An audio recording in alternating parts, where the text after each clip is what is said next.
Hey, this is Trevor at Stone Death, and during this video I will be giving my review of the latest album from Oakland, California's black and death metal band Ulthar, titled Providence.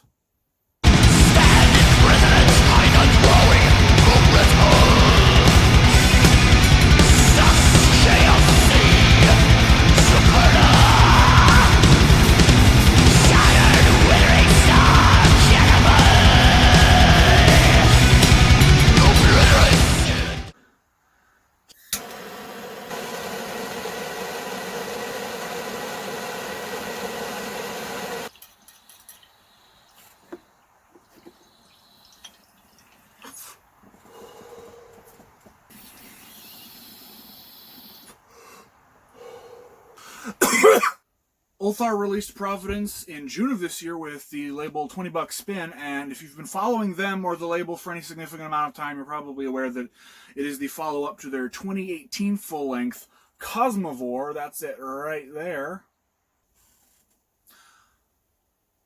So like a lot of other 20 Buck Spin bands, Ulthar focus on an old school form of recording and production with the big cave-like sound with the heavy reverb on the vocals and a lot of space in the mix.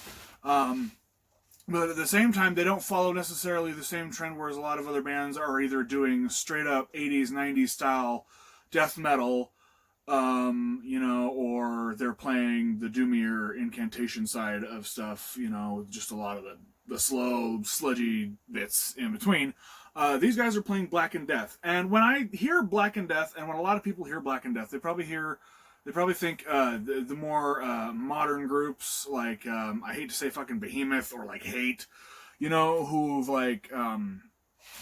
are writing in a more updated style and in a more updated production quality, and that is not the case here. These guys are still doing old school shit, but they're blending the styles really well and really seamlessly. So I've been a big fan. The first album, Cosmovore, for me, was not exactly a catcher at first. It took me a few listens to kind of get into it and really enjoy it, and I had a hard time picking out like really memorable moments throughout the album for me that really stuck with me. For me, mostly it was really just the Dunwich Horror, the last track, just because it's so damn long and there's just so much to absorb in it. But with Providence, with the new album, was a total shift. Every track had something that just got stuck in my head and had me wanting to go back and listen to it again. It was engaging from beginning to end, and it still had everything that I thought was cool about Cosmovore, but it just leveled up for me. It was more intense, it was more dramatic. The sound, though still being in that old school range, was just a little brighter, I guess would be the right way to put it. I don't fucking know. Now I just want to take a moment to dive into the album artwork with you. Penis, dick, titties, fucking some balls, creepy weird faces, and skulls and shit with lots of teeth. I'd say we're off to a pretty good start. So, in all seriousness, the album art was designed by the same artist as Cosmovore, whose name is Ian Miller. And as you can see, just a comparison between the two here, the color palette has changed drastically. This is a lot drier, a lot more bleak, I guess. There's not a whole lot of color. Not a whole lot of the bright blues and oranges that were going on before. It's just a bit more bland, but that's okay. It kind of has this drying up, withering look, which some of the bodies that I pointed out look pretty fucking dead.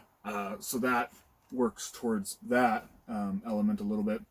Also, obviously, there's the big Freudian bit here where there's all the dicks and tits and fucking, or maybe I'm just seeing that. Is everyone else seeing penises, or do I just have a problem? A really interesting thing about this style for me is, I don't know if I can get it close enough for you to see, but there is a big reliance on really heavy and visible hatching and cross-hatching to establish texture and depth and shading and all that. And I think while a lot of people I see, and even myself, try to use the hatching to sort of blend and maybe not be as noticeable, this is very, very forefront and There it is. But there's also lots of other little techniques down here, like the bubbles, and look like little scales around the ground, and you can kind of see that. But I mean, that's something I do. But just the idea that all these very, very distinct, just little lines and marks like that, on a grander scale, work up to something like this. It's pretty incredible, and it's a good reason to own, not just because you like spinning records or owning LPs, but another big reason to own records like this, like I do, is because I can get all of that detail, real up and close, because I really appreciate a fantastic fucking album cover like this, and like the cover for Cosmovore, which I also have as an LP, but I didn't actually get it out for the purposes of this review. But yeah, I mean, that's a huge part of the collecting thing for me, is having the big blown up artwork, and this is just an amazing piece. I think that there's really this death and rebirth theme going on. Like, maybe you could look at this as like a tree of life, and you have all this death at the bottom and all this rebirth happening up here. And I mean, there's the cyclical nature of it. Because of the corpses withering and rotting away at the same time as they're reproducing. Technically, they're having sex, and they could be giving birth to new life as they wither away into death. And it's a kind of a neat thing. I don't know if that has anything to do with thematically with the album, because the lyrics are a little vague, and I'll get into that in a bit. But I think that's just it's a neat little deconstruction just of what I see personally in that cover. And then on the back we have the classic new school, old school, whatever band photo where everybody stands in front of a mausoleum, or here these pillars. I don't know exactly where this is. It looks like a really neat spot, and I'd like to know where that is. But I think this is a really good photo, as opposed to a lot of them that are just kind of in the daytime or even like in black and white. This one is at night with some really interesting lighting behind the band there, and actually two different colors. There's this cool light, and then this warm light in the back, which is kind of opposite, because your color composition, the cools are the cool colors are supposed to make things look sunken back, and then your brights are supposed to bring it forward, or your warm colors are bring things forward. But here we have the warmer color in the back, and you can obviously tell that is recessed into the structure itself, and then this brighter color up here, and that's just a little bit of a backwards thing for me, but it's neat. I also find it interesting that the color scheme here does kind of go with Cosmovore. Just a little bit. I mean, do you see that? Do you see what I'm saying? Maybe if I turned it upside down? Oh, wow, look at that. Yeah, anyway, that's a neat thing. So the lyrics, like I said, I was going to get into before, they read like very cryptic and illusory free verse poetry, so to speak. There's a fun little rhyme now and again, and the every so often reference to classical literature, and there's kind of this air like a Poe meets Lovecraft thing, and that's if I'm being really reductive, because it's really interesting on its own just to absorb visually, reading. I just make that comparison because of the heavy elements of cosmic horror and existential dread that you might see with those other authors, but it's really just to sort of give you focal points, to just reference points, I guess would be a better way to say it, if you don't go ahead and read these lyrics yourself, which you should, even though a lot of it might come off as like indecipherable jargon as far as any narrative, and there's not really, this isn't like a storytelling album, obviously, unless you dig far enough, and I didn't, if there's something there to find. But it's really neat, and it adds a lot to the experience of the album as a whole, to take in the lyrics and understand what's going on sometimes, especially in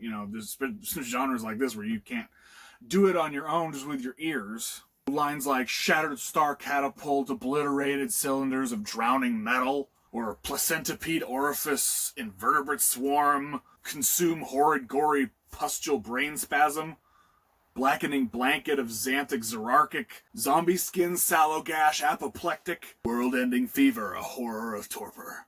What does any of that shit mean exactly? I have no fucking idea, really, to be honest with you, but it sounds fucking wicked. In short, to not read these lyrics as part of the album would just be robbing yourself of part of the experience that it has to offer, and I don't know, that would just be fucking lame, so do it. As far as the actual tracks on the album, it's right away apparent that that there's been a huge uptake in quality from Cosmovore. From production and mastering all the way to songwriting and the overall tone of the tracks, I think that they have definitely honed in their sound and increased their maturity and congruence all the way to a level that would elevate them above the unassuming and monochrome title of blackened death metal, which seems to follow them by their own admission or otherwise. Ulthar combined their nostalgic recording techniques with their eclectic barrages of riffs tightly bound in slimy ancient tendrils of eldritch lore to create something truly genuine and sinister. By the end of the album's 36-minute runtime, you come to the realization that by tasting the blood of long-dead cosmic titans, Ulthar have furthered their forbidden knowledge to become more focused, more refined, and more infused with the pitch obsidian of the starless void. The harmonious balance between that initial aesthetic from the debut and the forward progressive songwriting that's happening now is, in my mind, indicative of their immense potential for growth and ingenuity, which has made them very quickly one of my favorite bands, not only on the 20 Buck Spin roster, but out of the entire group of blossoming Renaissance extreme metal bands that we have today. There are some bandwagons you don't want to be on, but this is a fifth dimensional bandwagon with blackjack and hookers. So hop on right now and try your best to ignore the chittering teeth of the existential dread in the back of your mind. And get ready to see Providence by Ulthar on a lot of best of the year lists. That's it for my review of the album. Now I'd just like to shout out or recommend a couple other albums that are also from the 20 Buck Spin label. This first one is Ecliptic Butchery by Scorched. These guys also are like that heavy sci-fi type horror shit, but maybe just a little bit more like Invasion of the Body Snatchers versus Dunwich horror. I guess you can't really fucking see that with the glare, but this is a really great band. Super cool guys. I know there's been a little controversy going with one of the members dropping out, but I'm not going to get into that right now because the rest of them are chill as fuck, and they're all still playing music as far as I'm aware. This album has been out for a while. I actually don't have the date off the top of my head and don't know that I can find it right in here. So, you know what? It doesn't fucking matter. I'm going to leave a link for this down below. You can check it out. 20 bucks spin, pick up a copy. The next is actually just one that I've already shown off during this video. It is the first album from Ulthar, Cosmovore, also on 20 Buck Spin, out the year 2018. I just think that it's important for you, if you're going to get into Ulthar, which you fucking should if you haven't already, to absorb them as a whole. And I know that there is a demo release that was out before this, but I'm talking full-length albums here. This is really good. Like I said, there weren't a whole lot of memorable moments right from the start for me. It took me a few listens, but it's worth the trip, definitely. And to hear the evolution from Cosmovore to Ulthar is something really spectacular anyway, or from Cosmovore to Providence by Ulthar, is really spectacular just because of how fucking impressive the amount of growth is, and just for, you know, what a bright fucking light that is in the future for all of us. That's it for my review and my album recommendations. As always, I will be leaving links to all of that down below where you can find it, stream it, purchase it, do whatever you're going to do, digital, physical, however you like to roll. And also, while you're here, I'd like to ask you to hit that subscribe button that's somewhere down here. And there's a bell or something, the bell for like notifications or whatever the fuck that is. Why don't you give that a click too while you're at it? I don't know. If you enjoy these videos, then there's always going to be more, and you'll get notifications that way so you can, never miss out. Or just follow me on Facebook, or like Instagram or some shit too. That's always helpful. Anyway, thanks for watching. Bye-bye.